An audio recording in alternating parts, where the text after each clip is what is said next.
Hey everyone, I hope you all had a wonderful Easter break, and we are going to get started back into the swing of things. This is not a full study of World War I. Actually, we're just setting the stage. We are just actually kind of actually going back in time a little bit, about 20 years or so, to set the stage for what will be World War I. You can see kind of got the British flag here, you got the German flag over here. This is in many ways the ultimate family feud, okay? And we'll talk about why that is here in a moment, all right? Now, my question for you, you have these two men, okay? One of these men is Nicholas II, the Romanov from Russia, okay? One of these men is King George V, the King of England. Okay, so Nicholas II of Russia and George V of England. My question for you is who is who? Here's the same photo, color black and white. Is this Nicholas or is this George? Or is this Nicholas or George? Which one is which? Okay, it's crazy, huh? Look, they look so alike. They are cousins. But it's pretty ridiculous. So take a second, take a guess who you think. So do you think the man on the left is Nicholas or George? And do you think the man on the right is Nicholas or George? So I'll give you a second to think about that. All right?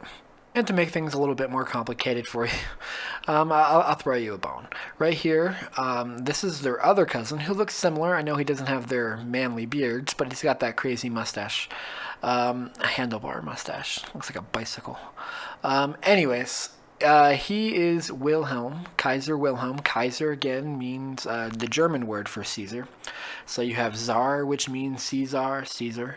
And then you have the German word Kaiser, Caesar. Wilhelm here.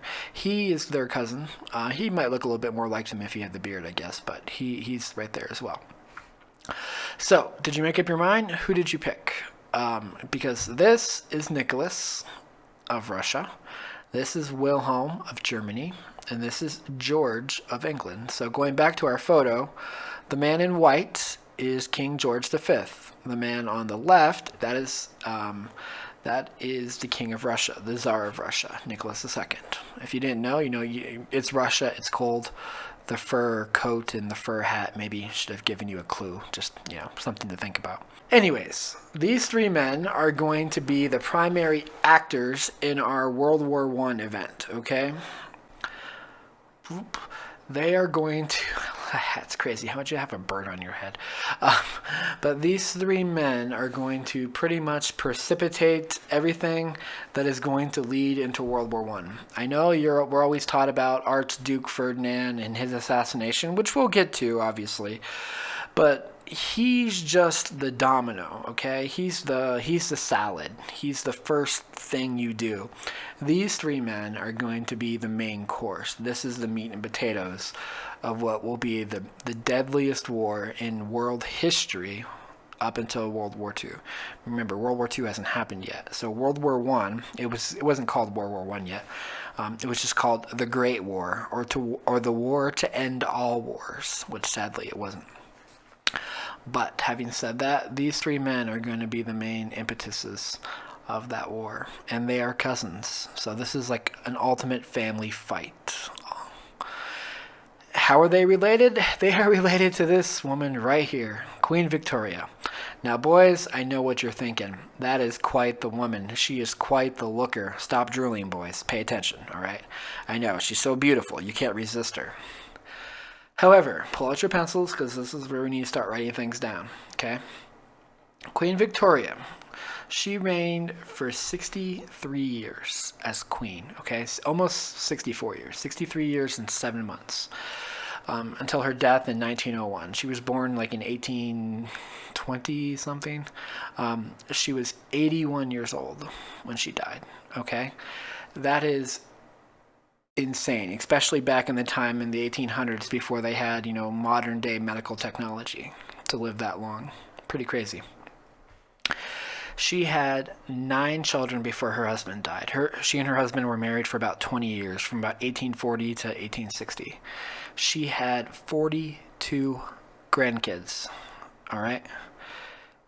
And those 42 grandkids in turn had 87 great grandchildren.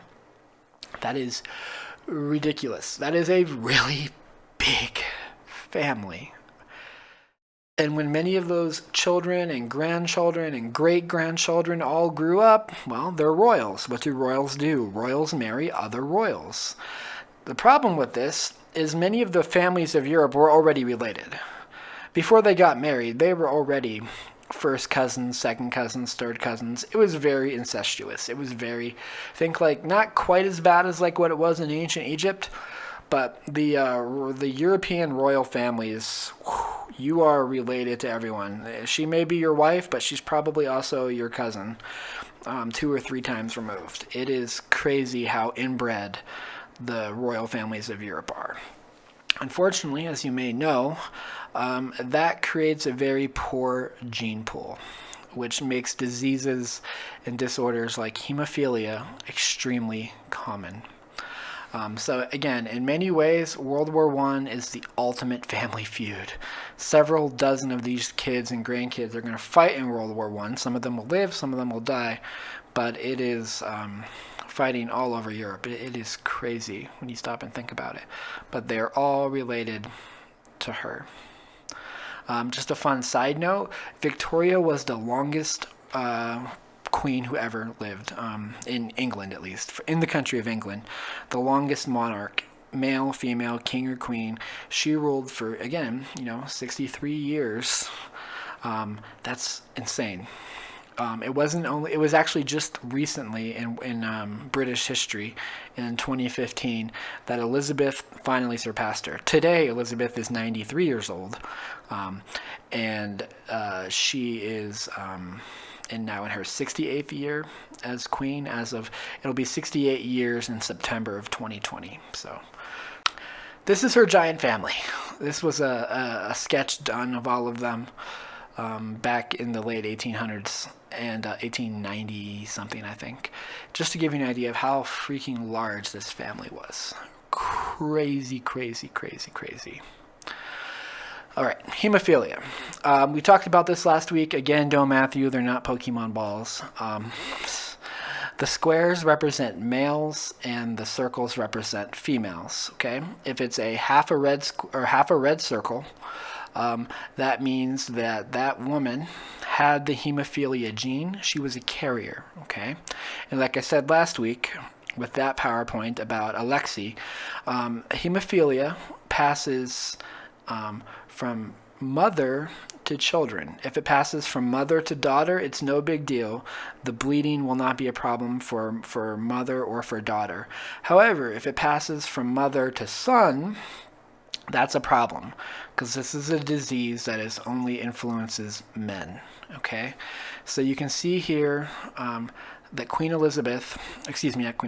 Victoria was a carrier of the disease. Okay, and she gave it to 2 of her daughters and 1 of her sons.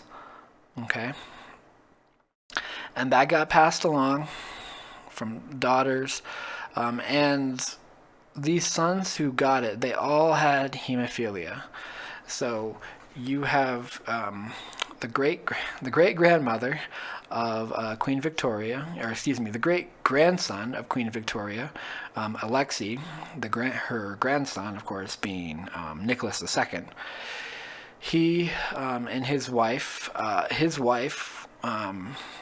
Alexandria from last week, they were related. They weren't just husband and wife. They were like second cousins, because they both were related, like cousin-wise, to Queen Victoria. It's gross, but again, it's royals. Yeah. Anyway, so that's how Alexei got it. It's pretty crazy. So World War I is the ultimate family feud. That's kind of my main point I just wanted to say with this. You're going to have the Germans fighting the British, fighting the Russians, and all their little sub-allies who are teaming up with them. And nearly all of the people in charge are related to each other. So, yeah, it is indeed the ultimate family war, civil war in many ways. The battle lines will be drawn out like this, similar to World War II. You'll have France and England and Russia. up against Germany, Austria-Hungary. Austria-Hungary was one country. I know today it's Austria and Hungary, and the Czech Republic, and Slovakia. But back then it was all one big country, and Italy as well. And then everything here in yellow is neutral for the most part. At the beginning of the war, those yellow countries will eventually get pulled into the war, but this is how it was kind of at the beginning. And one last quick side note, just for fun. So Queen Elizabeth, who I already talked about, here you can see her when she became the queen in the 1950s, very young. Here she is today, a bit older, obviously.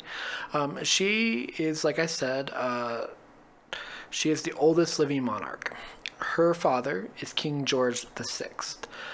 You can see Elizabeth right here when she was just a little girl, the day her dad became king in the 1930s. And he will be the king during World War II. It's kind of funny, actually. He was actually the younger son. He wasn't supposed to be king. But his older brother, Edward, married an American woman and had to give up the throne. So his brother gave up the throne to go marry an American woman. So George VI became king, and then ultimately Elizabeth after him, which makes George V, who we've been talking about, who you can see here he is a little bit older. He's the grandfather of Queen Elizabeth and obviously Queen Victoria.